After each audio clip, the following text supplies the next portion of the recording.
اللہ سبحانہ و تعالیٰ کے ناموں اور صفات میں سے ایک رحمان ہے اور ایک رحیم ہے۔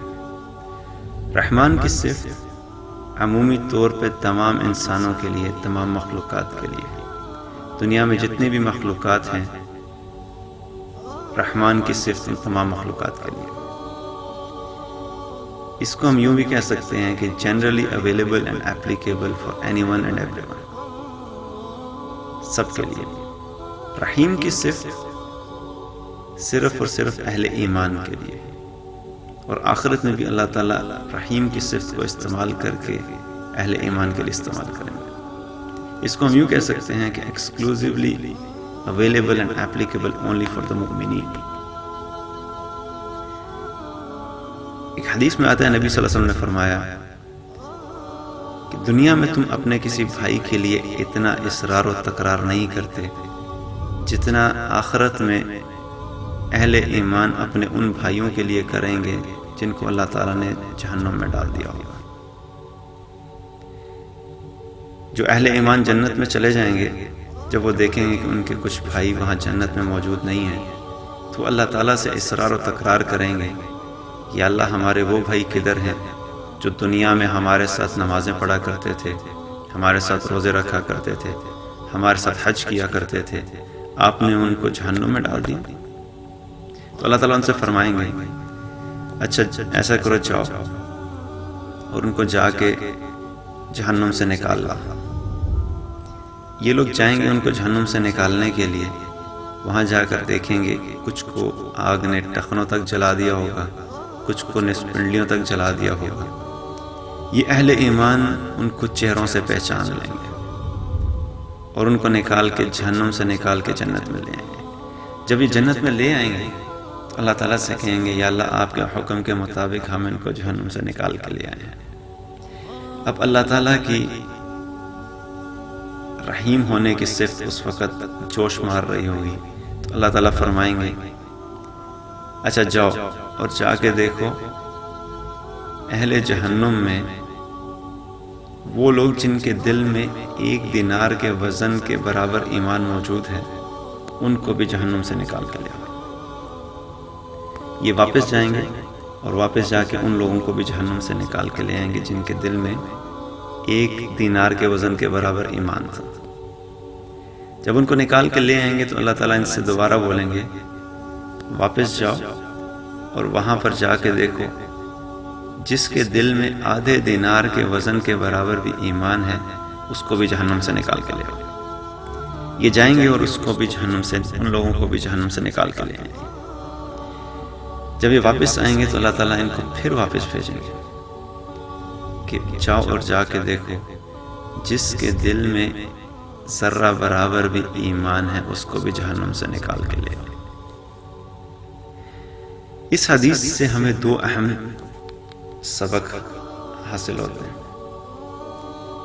پہلی چیز تو یہ کہ ہمیں اپنی محفل، اپنی صحبت، اپنی کمپنی کا انالیسس کرنا چاہیے کہ دنیا میں آج ہم کن لوگوں کے ساتھ اٹھتے بیٹھتے ہیں، ہمارا تعلق کن لوگوں کے ساتھ ہے۔ کیا ہمارے تعلق کی بنیاد صرف اور صرف دنیاوی غرض ہے؟ کیا ہم ایسے لوگوں میں بیٹھنا پسند کرتے ہیں جو صرف ہمارے اسٹیٹس کے برابر ہیں؟ کیا ہم ایسے لوگوں میں بیٹھنا پسند کرتے ہیں جو صرف ہماری فیلڈ سے تعلق رکھتے ہیں؟ کیا ہم صرف ایسے لوگوں میں بیٹھنا پسند کرتے ہیں جن کے ساتھ رہ کے ہمیں یہ احساس ہوتا ہے کہ ہمارا دنیا کے اندر اسٹیٹس پیدا ہو رہا ہے؟ گویا ایسے لوگ جن کا فوکس ٹوٹل اس دنیا کو حاصل کرنے میں ہے اور ایمان اور آخرت کی ان کو کوئی فکر نہیں۔ یا ہمارا تعلق اور ہمارا وقت اور ہماری کمپنی ایسے لوگوں کے ساتھ ہے اور ایسا لوگوں کے ساتھ وقت گزرتا ہے جو آخرت اورینٹڈ ہے، جن کے دل میں آخرت کی فکر ہے، جن کے دل میں اللہ کا ڈر اور اللہ کی محبت ہے، جن کی زندگی رسول اللہ صلی اللہ علیہ وسلم کے احکامات اور ان کے طریقوں کے مطابق گزرتی ہے۔ گویا ان کی دن اور رات صرف اسی فکر میں گزرتی ہے کہ ہماری آخرت کی زندگی بہتر ہو جائے، جو اہل ایمان ہے، جو اہل تقوی ہے۔ کیا ہم ان لوگوں کے ساتھ ہماری کمپنی ہے، یا ان لوگوں کے ساتھ کہ جن کی زندگی کا مقصد صرف اور صرف دنیا کی آسائشیں اور سہولتیں؟ اگر تو ہماری کمپنی ایسے لوگوں کے ساتھ نہیں ہے جو اہل ایمان ہیں،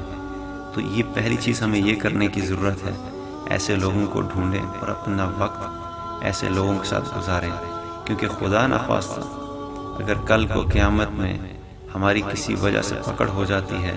تو اللہ تعالیٰ کی رحمت سے اتنی امید تو ہو کہ ایسے لوگوں کے ساتھ ہمارا اٹھنا بیٹھنا تھا جو اللہ کے سامنے ہمارے لیے اصرار و تکرار تو کر سکیں۔ دوسرا اہم سبق جو ہمیں اس حدیث سے ملتا ہے وہ یہ ہے کہ آج ہمیں اپنے آپ سے یہ پوچھنا چاہیے اور ہمیں اپنا سیلف انالیسس کرنا چاہیے اور اپنے دل کو ٹٹولیں اور پوچھیں